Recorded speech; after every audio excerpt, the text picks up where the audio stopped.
Step 2 of Cotter's and Cohen's method of change is building the guiding team.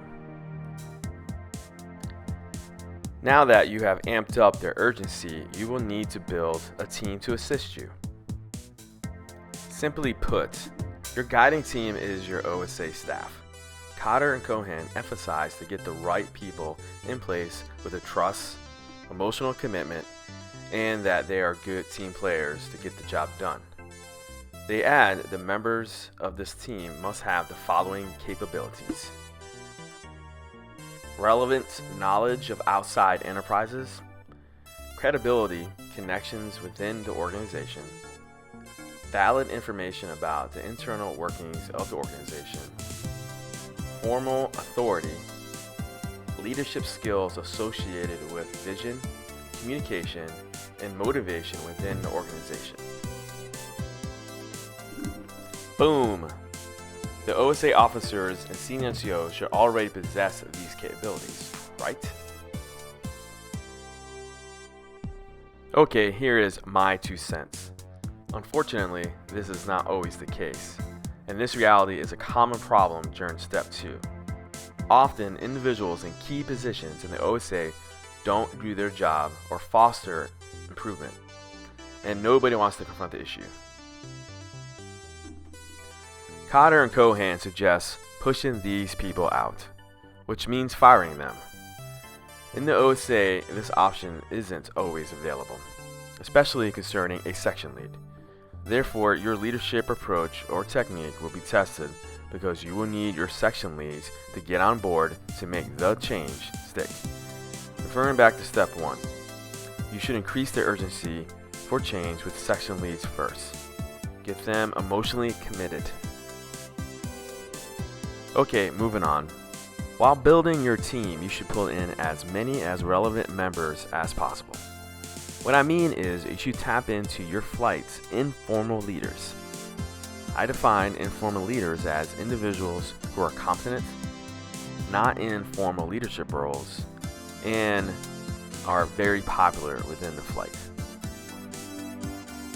They often carry influence within the unit and almost always understand the emotional pulse of the flight. The flight commander should be the person putting this team together and pulling in its first members. Also, they should encourage the section leads to form sub-teams, but not to opt out or delegate their responsibilities. The flight commander should help form a group that has the capability in membership and method of operating to guide the change process. Cotter and Cohen have a few suggestions which will enable the flight commander to accomplish this task. The flight commander should show enthusiasm and commitment, or help someone to do so, to help draw the right people into the group. Modeling the trust and teamwork needed in the group, or help someone to do that. Structuring meeting formats for the guiding team so as to minimize frustration and increase trust. Here are the actions that will not work. Guiding change with a weak task force, only using single individuals, having complex governance structures, or fragmented top teams. Not confronting the situation when momentum stalls and entrenched power centers undermine the creation of the right group. Trying to leave out or work around the head of the unit to be changed because he or she is hopeless.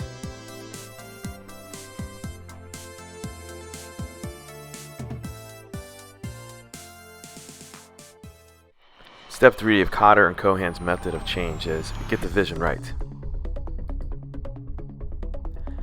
In this step, the team is developing a vision, that shows the desired end state or what the change should achieve.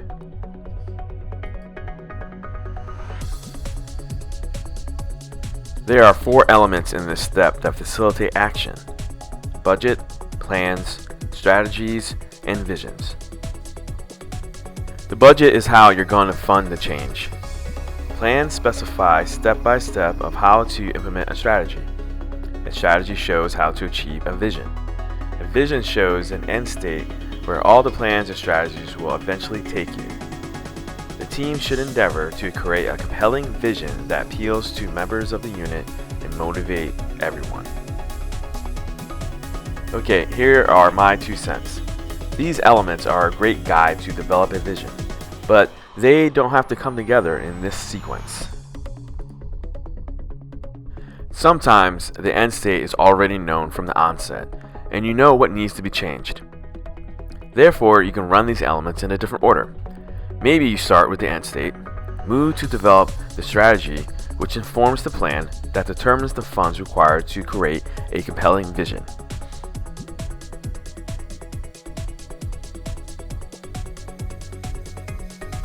Now referring to the budget element.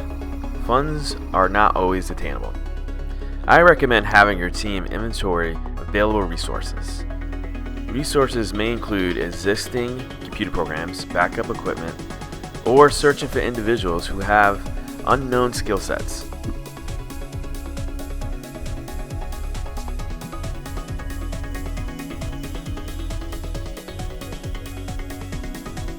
But if you still need cold hard cash, you need to know how to work with resource advisors to request funds and how to add requirements to your annual O&M budget requests if needed.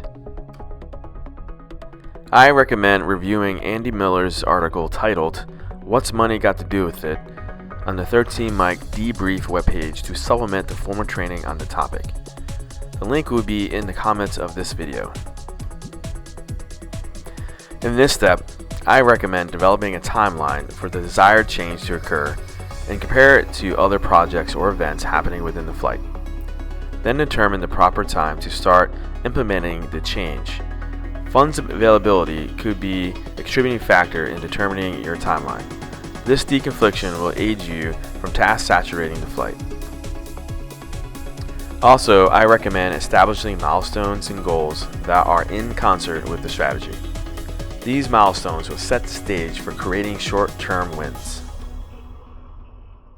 At this point, if you haven't done so already, I recommend informing the squadron commander of the actions you intend to take.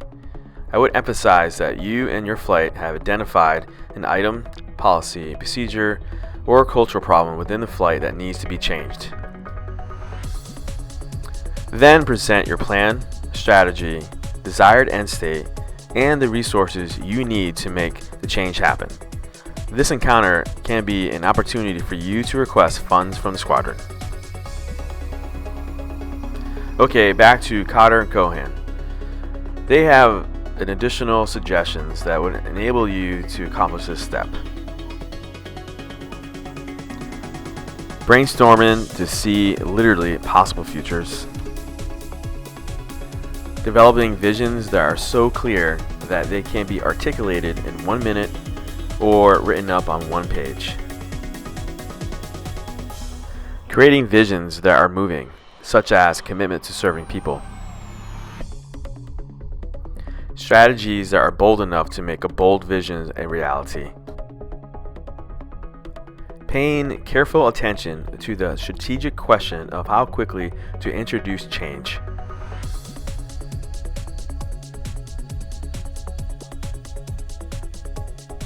Here are the actions that Cohan and Cotter recommend not doing.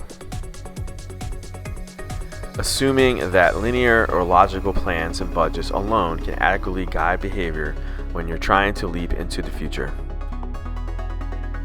Overly analytic, financially based vision exercises. A vision that slash cost, which can be emotionally depressing and anxiety creating. Giving people 54 logical reasons why they need to create strategies that are bolder than they have ever created before.